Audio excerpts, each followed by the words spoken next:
Okay, in this video, I'll show you guys how to find the power series expansion for e to the x at two centers, the first one at 0 and the second one at 2. Unfortunately, e to the x and our best friend, I cannot really build any algebraic connection or calculus connection, but it's okay because the dad, namely Taylor, can help us out. So, if you use Taylor to get the power series, that's why it's called the Taylor series, right? Anyway, this is what I would suggest you guys to do, especially if this is the first time you're doing this.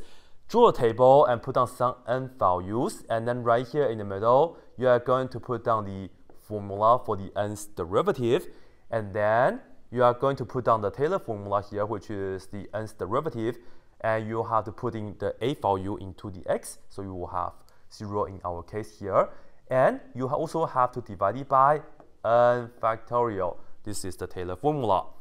And usually I would recommend you to get 4 non-zero terms. So when n starts at 0, you will just put down 0, 1, 2, 3. And then in general, right here, you also have to come up with a general term. But let's just figure this out first. So here we go. First, by convention, the zeroth derivative is just the function itself. Namely, you have e to the x right here. And now we have to differentiate e to the x.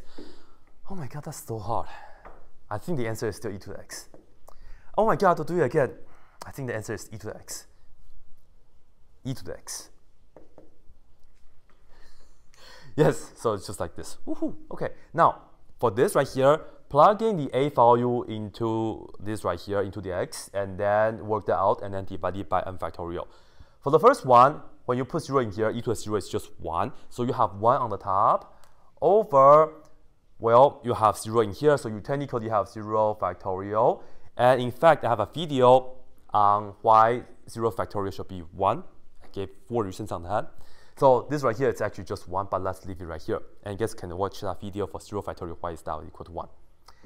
All right, next, you put 0 right here, which is 1 over 1 factorial. And then you pretty much continue. Next, you put down 0 right here. E to the 0 is again 1, and this time you divide it by 2 factorial, and then one more, you have 1 over 3 factorial. So that's pretty much it. And you can imagine, if you just plug in any n, of course, the derivative is still going to be e to the x. That's the best function ever. And then you plug in 0 here, you get 1 on the top over n factorial. So this is the general formula. And now, for the Taylor, right? Thanks to Taylor, we have e to the x. This is equal to, well, the series as n goes from 0 to infinity. And what you want to do next is you put this down, right? That's the coefficient sequence. So we will have 1 over n factorial right here. And then you are going to multiply by x minus a to the nth power. And since a is 0, we just have x minus 0, so just x, and then raised to the nth power, just like this. So this is what e to the x looks like when you have the center at 0. And you also should pay attention to the coefficient sequence, the Cn, because you also need to find out the radius and also the interval of convergence. So let's do that real quick. I'll just put it down right here. Cn is 1 over n factorial. The radius of convergence, there's a nice formula for that. You can just take the limit as n goes to infinity, and then you put the absolute value, because sometimes you may have a negative 1 to the nth power whatsoever. The absolute value will take care of that. Put down absolute value, and this right here, it's the reciprocal of the ratio test. It's really similar. In fact, right, you can also use the ratio test if you want. But if you want to use this nice formula, be sure you remember, you actually have to do Cn over Cn plus 1, like this. Remember, the ratio test is an plus 1 over an. But if you want to get the radius of convergence right away, you put down Cn over Cn plus 1 and take the limit. All right, so let's go ahead and do that. Take the limit as n goes to infinity. Cn is just 1 over n factorial. Let me just put it down. And then we multiply by the reciprocal of Cn plus 1. So you put down n plus 1 right here. So you get n plus 1 factorial over 1 like this. And we can simplify this a little bit. You see that this is just n plus 1 times n factorial, and the n factorials cancel. In another word, you get the limit as n goes to infinity of n plus 1. And when you take the limit as n goes to infinity, you add 1, absolute value, all that stuff, you get infinity. So, very nice. You get r equals infinity. And yeah, let me just, in fact, I will also show you guys the first few terms if you write it down. This right here looks like, well, 1 over 0 factorial is 1. And you put 0 into here, you get x plus 0, which is 1. So the first term is 0, it's 1, like this, when n is 0. Next, you have plus 1 over 1, and then x to the first power, namely just x. And then next, you have x squared over 2 factorial. So you can also put it down like this. And then x to the third power over 3 factorial. Let me just write it down better for you guys. Yeah. All right, so this is the expansion, the expanded version of that, and this is the summation form. And in the end, you should include this. So you have the r equals infinity. And when the radius of convergence is infinity, this is so nice, because this means you can plug in any x values that this will make sense.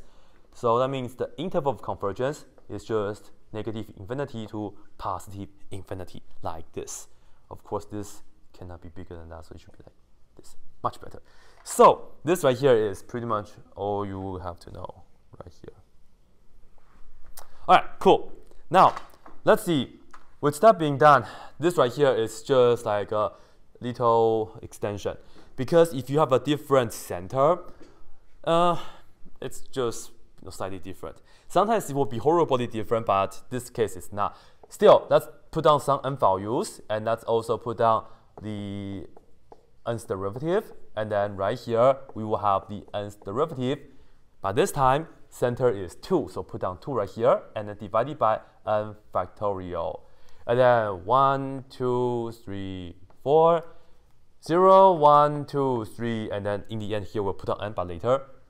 Let's get this going first. Yes, it's just e to the x, e to the x, e to the x, e to the x. Yes, when you put on 2, you just get e to the 2, e to the 2, e to the 2. E to the 2 divided by 0 factorial for the first, and then e to the 2 over 1 factorial, and then e to the second power, yeah, e to the 2, whatever. And then 2 factorial, and then e to the second power over 3 factorial, all that stuff. Here, if you have n, yes, it's still e to the x. Yes, on the top, you still get e to the second power over n factorial, like that. This time, though, when you want to write down e to the x, when the center is at 2, you see that e to the x is equal to, this time you put down the sum as n goes from 0 to infinity. And I will put down e to the second power here. You have to have that, and then divided by n factorial. And this is going to be x minus 2, because this time a is 2, so you have to do x minus 2. And then raised to the nth power like that. And then right here, you can also write down some expanded form for it if you would like. When you plug in 0, you get this right here is x minus 2 to the 0th power is 1. And then when you plug in 0 into here for the n, you actually get e to the second power first. So first term is actually e to the second power. E to the second power. Next, you add, plugging 1 if you would like, you get e to the second power over 1 factorial, which is just 1. And then you have x minus 2 to the first power. And then next, you add e to the second power, x minus 2 to the second power. And then this right here should also be divided by 2 factorial, like that.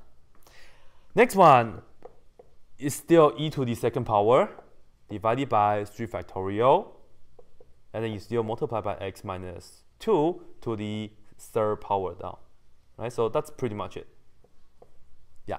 And then of course, this right here keeps on going forever.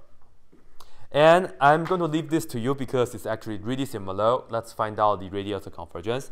It's actually just similar because you only have the constant multiple, the e to the 2. So I'll just write this down. R is infinity, and the interval of convergence, it goes from negative infinity to positive infinity. And with that, we are done.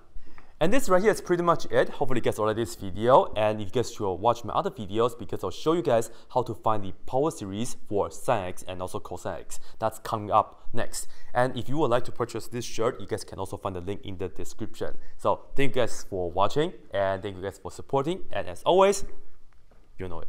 This is it.